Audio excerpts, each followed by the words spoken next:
মধ্যপ্রাচ্য ফুটছে টক বক করে। তেহরানের আজাদ স্কোয়ারে যখন শক্তি প্রদর্শন চলছে, ঠিক তখনই চরম উত্তেজনা ছড়িয়ে পড়েছে পুরো অঞ্চলে। ওয়াশিংটন আর তেহরানের পাল্টাপাল্টি হুঙ্কারে মুহূর্তেই থমকে গেছে বিশ্ব রাজনীতি। পরিস্থিতি যেদিকে গড়াচ্ছে তাতে যে কোনো মুহূর্তে বড় কোনো বিস্ফোরণের আশঙ্কা করছেন আন্তর্জাতিক বিশ্লেষকরা। কূটনৈতিক টেবিল থেকে শুরু করে যুদ্ধক্ষেত্র সবখানেই চরম অস্থিরতা।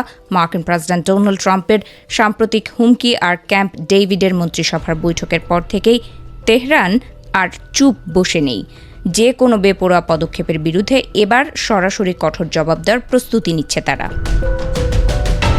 পরিস্থিতি সামাল দিতে মাঠে নেমেছেন ইরানের পররাষ্ট্রমন্ত্রী আব্বাস আরাকচি। গতকাল শনিবার তিনি তুরস্ক, পাকিস্তান এবং সৌদি আরবের জ্যেষ্ঠ কর্মকর্তাদের সঙ্গে একের পর এক জরুরি টেলিফোন আলাপ সেরেছেন। আঞ্চলিক নিরাপত্তা নিয়ে এই কূটনৈতিক দৌড়ঝাঁপ এখন বিশ্বজুড়ে আলোচনার কেন্দ্রবিন্দুতে। এদিকে কুয়েতের সেনাবাহিনী দাবি করেছে তাদের আকাশসীমায় ইরানের ছোড়া ড্রোন ভূপাতিত করা হয়েছে।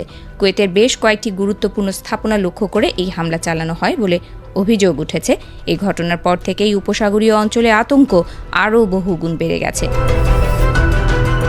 পাকিস্তানের সেনাপ্রধান ফিল্ড মার্শাল আসিম মুনির এবং তুরস্কের পররাষ্ট্রমন্ত্রী হাকান ফিদানের সঙ্গে কথা বলার সময় আরাকচি সাফ জানিয়ে দিয়েছেন, যে কোনো বিদেশি আগ্রাসনের মুখে ইরান এক চুলো ছাড় দেবে না। যুক্তরাষ্ট্র ও ইসরায়েলের যে কোনো পদক্ষেপে আঞ্চলিক কোনো দেশ সহায়তা করলে তাদেরও চরম মূল্য দিতে হবে বলে হুঁশিয়ারি দিয়েছেন তিনি। অন্যদিকে পর্দার আড়ালে চলছে অন্য হিসাব নিকাশ। সৌদি যুবরাজ মোহাম্মদ বিন সালমান গতকাল সরাসরি কথা বলেছেন মার্কিন প্রেসিডেন্টের সঙ্গে।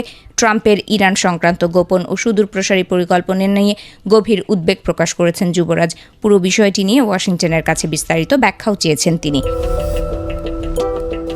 তবে আসল বোমাটি ফাটিয়েছে ইরানের শীর্ষ নিরাপত্তা সংস্থার সঙ্গে সংশ্লিষ্ট সংবাদ মাধ্যম নূর নিউজ। তাদের কথাবার্তা অনুযায়ী যুক্তরাষ্ট্র যদি ইরানের জ্বালানি অবকাঠামোর উপর একটুও আঘাত হানে তবে তার ফল হবে ভয়াবহ। সেক্ষেত্রে সৌদি আরব ও সংযুক্ত আরব আমিরাতের তেল ক্ষেত্র থেকে শুরু করে কাতার ও ইসরায়েলের গ্যাস ক্ষেত্র পর্যন্ত সবকিছু ভস্ম করে দেওয়া হবে।